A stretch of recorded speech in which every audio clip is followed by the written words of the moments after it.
¿Qué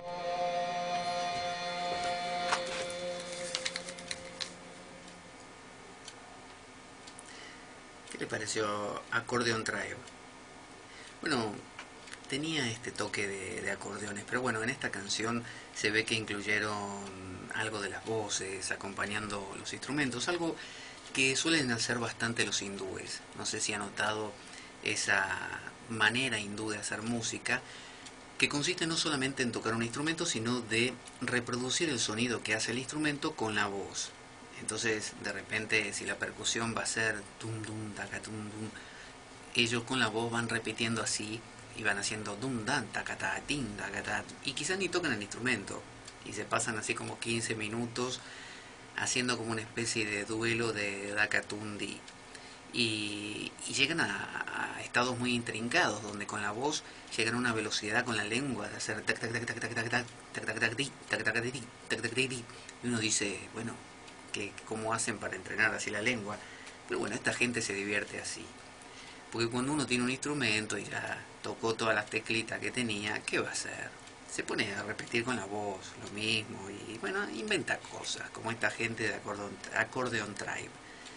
Vamos a ir a nuestro tema de hoy, que son los libros, porque mi intención es que algunos de esos libros que yo le decía, algunos de esos amigos que he hecho leyendo libros, puedan ser sus amigos también.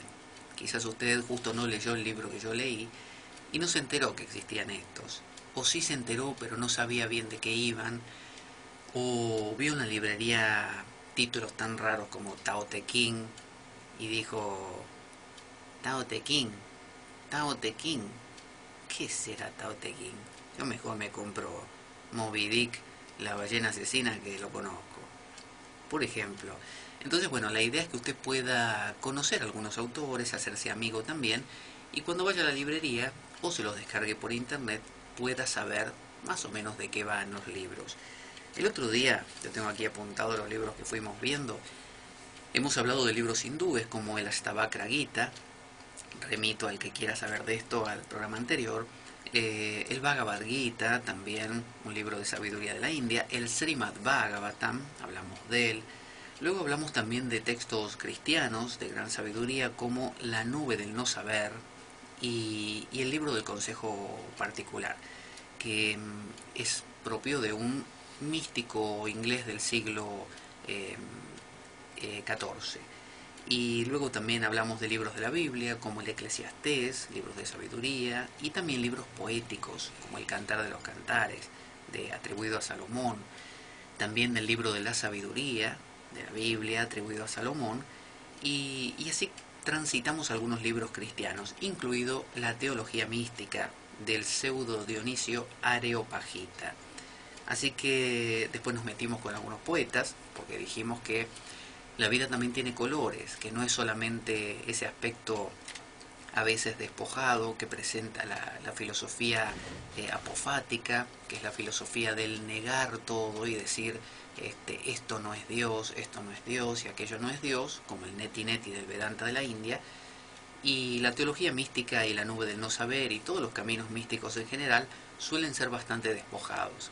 Entonces la poesía nos vuelve a conectar con la vida.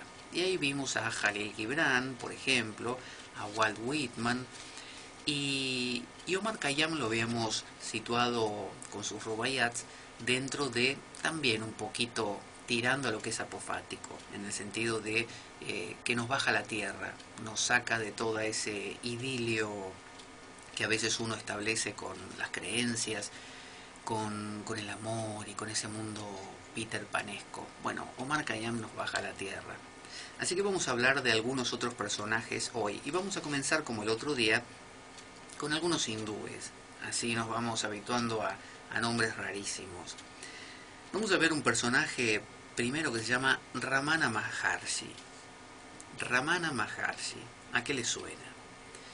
Bueno, Ramana Maharshi tiene una serie de libros que en realidad son recopilaciones de conversaciones que él ha tenido, porque si bien en algún momento comentaremos la vida de él, como también de otros de estos autores, por eso no es mi intención hoy, sí nos vamos a centrar en los contenidos. Ramana Maharshi era un sabio que vivía en el sur de la India, Tiruvannamalai, y no es muy lejano en el tiempo, no recuerdo exactamente, pero entre final del 1800 y mediados del siglo XX ha vivido Ramana Maharshi. Y él vivía una vida muy tranquila, donde había comprendido que todo es Brahman. Es decir, que el universo no es una serie de objetos sueltos que se persiguen unos a otros, se pelean unos con otros, y que por lo tanto se genera una cierta alienación, que uno puede sentirse solitario, puede sentirse marginado, puede tener miedo. Él no, él comprendió que todo es una unidad, que todo está no solo interrelacionado, sino que es la misma cosa, es decir, un paso más. ¿Y qué hizo? Bueno, el tipo se sentó en una especie de caverna donde decidió quedarse y listo, y se quedó en silencio, encima no hablaba. Y la gente, como lo veía así con un aura de santidad, se le empezó a acercar y le traía comida, leche y lo alimentaba. Es muy normal en la India que suceda esto. Si la gente no los alimenta, en algunos casos ellos mismos no van a buscar comida y mueren.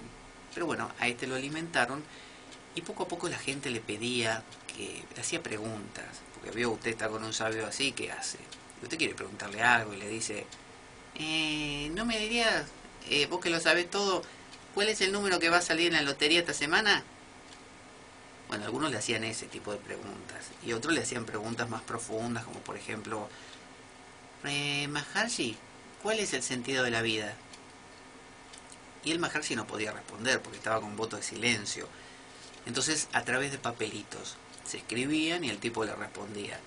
Pero bueno, parece que llegó un día que Ramana Maharshi se dio cuenta que era muy complicado andar respondiendo todo el día escribiendo, ya se le dormía la mano, se le dormía el hombro, y decidió empezar a hablar. Y empezó a responder preguntas de la gente. Y luego la gente le empezó a decir, Maharshi, hasta acá hasta la caverna cuesta mucho subir, ¿no bajaría usted? Nosotros le armamos ahí una casita.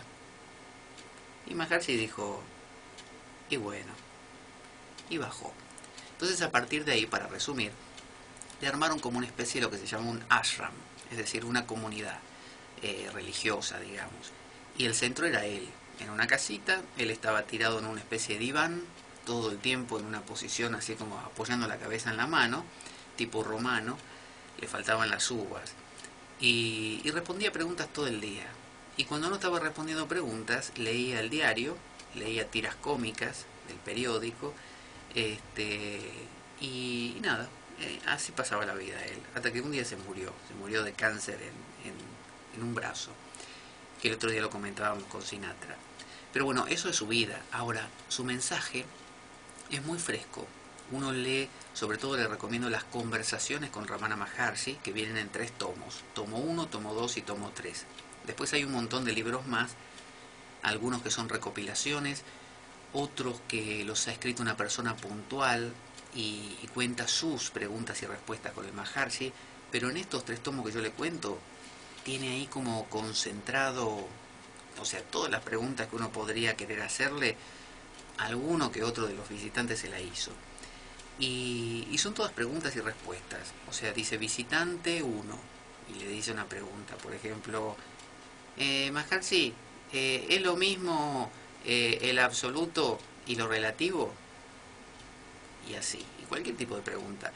Entonces le preguntan acerca de la meditación, acerca de los mantras, acerca de los dioses, acerca del cristianismo, acerca del alma, acerca de lo absoluto, Brahman, de cómo alcanzarlo, de qué siente el sabio, de cómo es ser Ramana Maharshi, porque Ramana Maharshi se caracterizaba por vivir en un estado de calma total, ¿no? de impasividad total, era un ñani. Entonces, ¿cuál es la ventaja de leer este libro? Bueno, que usted tiene de primera mano ahí, y no le hablo del siglo, no sé, como San Juan de la Cruz, allá por 1300, 1400, por ahí creo que había vivido, no le hablo de eso, le hablo de ahora, del siglo pasado. Usted lo tuvo ahí, lo podía visitar, y de hecho hay mucha gente que todavía viva que lo visitó. Y Carl Gustav Jung, el psiquiatra suizo o psicólogo suizo, decía que Ramana Maharshi era un punto blanco, el punto más blanco de una hoja en blanco, o sea, de una hoja blanca. Lo que quería decir era que él admiraba una transparencia especial que tenía el Maharshi. Maharshi significa el Maha, grande, Rishi, vidente, ¿no? El gran sabio. Entonces, recomiendo la lectura de Ramana Maharshi, conversaciones sobre todo con Ramana, primera, segunda y tercera parte o tercer tomo, y es muy enriquecedor, no aburre porque es una lectura muy variada, donde usted no es que va un título y dice, no sé, el alma, 5 páginas. No, son preguntas y respuestas, es muy ágil. Y dentro de esas preguntas y respuestas, usted puede encontrar sus propias inquietudes en boca de alguno de los visitantes. E inclusive es un libro que, a diferencia de una novela que usted tiene que arrancar de la hoja 1 y morir en la hoja, no sé, 73, en este no. Usted puede, no sé, se levanta en la mañana y dice, voy a leer, dice, voy a abrir el libro de Ramana Maharshi por cualquier lado, ya sé. Y lo abre, dice, ¿por qué existe el sufrimiento en el mundo? Y respuesta de Maharshi, porque sí. Y listo. Y usted sale feliz de su casa habiendo comprendido la esencia de la vida y del sufrimiento.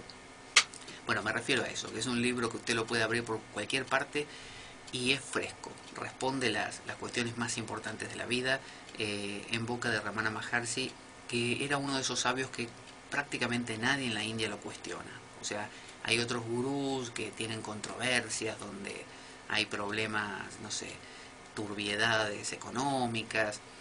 El Maharshi no. Fíjese hasta qué punto llega que el propio Maharshi, una vez, cuando vio que estaban haciendo una cosa media turbia con su imagen, es decir, vendiendo no sé qué cosa que no debían vender, se levantó y se fue, de su propio ashram. Es como si usted tiene, no sé, a Jesucristo sentado ahí y en vez de echar a los mercaderes del templo, se va él, se va él. Entonces, si se les iba a él, se les acababa el negocio. Así que lo tuvieron que ir a buscar y le dijeron que todo iba a cambiar y que volviese. Y finalmente lo convencieron y volvió. Otro personaje que está muy relacionado con Ramana Maharshi es Nisargadatta Maharaj. Y sí, es difícil de pronunciar. ¿Qué le voy a decir? Nisargadatta Maharaj. Nisargadatta Maharaj. Bueno, Nisargadatta es todavía más cercano en el tiempo a nosotros. El tipo era un vendedor de bidis. Bidis son unos cigarrillos hindúes que se venden así muy baratos. El que no tiene dinero para comprar una, no sé cómo se llama, un atado o una cajita de cigarrillos, compra sueltos en la India. Y estos son los bidis, unos muy finitos y sueltos. Así que Nisargadatta Maharaj, vendedor de cigarrillos, comedor de carne, o sea, todo lo contrario a Maharshi, que era vegetariano, hacía vida de comida sáttvica, comida pura. Entonces, Nisargadatta, su libro clásico se llama Yo soy eso, ¿no? A mí que me gusta mucho el queso, yo a veces les llamo a ese libro Yo soy queso, ya que el queso es una de las cosas más importantes para mí. Entonces, Yo soy eso, se llama el libro de Nisargadatta, haciendo referencia a un Mahavakya, a un gran dicho que profieren los sabios del Vedanta y que se dice en sánscrito Tattvamasi, ¿no? Tú eres aquello, o en su versión personal sería Aham Brahmasmi, yo soy Brahman. Entonces, yo soy eso, sería como decir yo soy Brahman. ¿Qué quiere decir yo soy eso? Bueno, yo soy la vida entera, yo soy el sol, la luna, las estrellas, la existencia, la no existencia. Ese es el concepto que tienen los místicos. Cuando el místico se da cuenta que él se reduce tanto y desaparece en la voluntad con mayúscula o voluntad divina, si es un enfoque más devocional, empieza uno a descubrir que al haber desaparecido, ¿qué queda? Bueno, queda la divinidad, queda la vida, y uno no puede ser menos que ser la vida. Entonces uno pierde esa individualidad restrictiva y se convierte en la totalidad. Así que Nisargadatta hablaba de eso. Pero a diferencia de Ramana, no lo hacía sentado en la comodidad de un ashram, abanicado por discípulos, en un estado de pureza total. No, lo hacía en su casa, después de haber trabajado todo un día vendiendo cigarrillos, una casa pequeñita en un primer piso, hacinado, lleno de occidentales que lo venían a ver porque se enteraron que él estaba ahí, y fumaba como un escuerzo, y no lo abanicaba a nadie, sino que tenía un ventilador, era más negro que el carbón, Nisargadatta, feo como la Gran Siete, y encima con un mal genio total. O sea que el tipo, cuando hablaba con la gente, en vez de hablarle bien, no tenía ni dos pulgas. Le gritaba y le decía: pero ustedes, ¿por qué no entienden lo que estoy diciendo? Si es claro lo que digo. ¿No entiende? Váyase, váyase, le digo que se vaya. Así, así era la relación de Nisargadatta con la gente que lo venía a visitar. Pero bueno, pese a todo seguían yendo porque notaban que algo había. Ya hablaremos de la vida de Nisargadatta, lo que le llevó a comprender este tipo de cosas. Pero bueno, Yo soy eso también es un libro de conversaciones. Es un libro que recopila esos diálogos que se dieron espontáneamente entre Nisargadatta y sus visitantes. Y pasa lo mismo que con Maharshi, con la diferencia que Nisargadatta tiene eso que yo comparaba el otro día entre Shankara como expositor del Vedanta y el Ashtavakra Gita, que alguien me preguntó durante la semana por qué no incluía Shankara. Bueno, Shankaracharya representa la no dualidad también, pero en un aspecto bastante institucional, porque Shankara generó la orden monástica de los swamis en la India. Por lo tanto, es un personaje que, digamos, que comulga y que necesita incluir todas sus ideas dentro de un marco mucho más institucional. Por eso habla de moralidad, de buen comportamiento, de qué hay que comer y qué no. Mientras que la Ashtavakra Gita no, es completamente despojado, va directamente al grano, a la esencia de la no dualidad. Bueno, pasa lo mismo con Nisargadatta y Ramana. Ramana tiene ciertas concesiones, digamos, con ciertas devociones populares o ciertas creencias fijas. Él suele como aceptar que existe, no sé, el karma, ¿no? Y bueno, habla de eso, o de la reencarnación, mientras que Nisargadatta es radical. Para aquel que le guste el pensamiento apofático, completamente no dual, de cuajo, trascendente, bueno, léase Nisargadatta, que más allá de, que esto también es bueno, fíjese, más allá de dos o tres términos que una vez que se los aprende ya está, como la yo soidad, la eseidad, que son casi neologismos que utiliza Nisargadatta para explicarse. Una vez que entendió a qué se refiere con esas dos cosas, ya entendió todo, porque todo lo demás es en español, por así decir. Mientras que si usted lee a Ramana Maharshi, bueno, va a encontrar palabras como sadhana, karma, no sé, asampraniata samadhi, qué sé yo, kaivalya, y usted va a decir: ¿y qué cuernos son todas estas palabras que no entiendo nada? ¿No hay un glosario acá en el final para que explique todo esto? Y no hay un glosario final, lamentablemente. Así que la idea es que usted, cuando lee Nisargadatta, encuentra algo en un lenguaje mucho más accesible a todos nosotros, mucho más fácil de comprender y de entender.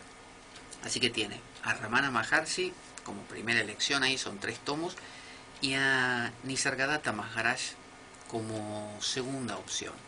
Y vamos a escuchar una canción ahora, y cuando regresemos vamos a hablar de un hindú más llamado Ramakrishna Paramahansa, que ya sé que son esos nombres raros, pero nos va a mostrar otro aspecto, y por eso también es un libro maravilloso. Así que Ramana Maharshi, Conversaciones con Ramana en 3 tomos. Luego tenemos Nisargadatta con Yo soy eso, o Yo soy queso si usted quiere, si comparte mi afición por este alimento. Y también vamos a ver ahora el Evangelio de Sri Ramakrishna. Y mientras tanto vamos a escuchar una canción de The Police en versión bossa nova, medio chill out. A ver qué le parece. Vamos a ello. Y enseguida regresamos con más La Espada de Damocles y Libros Maravillosos, segunda entrega.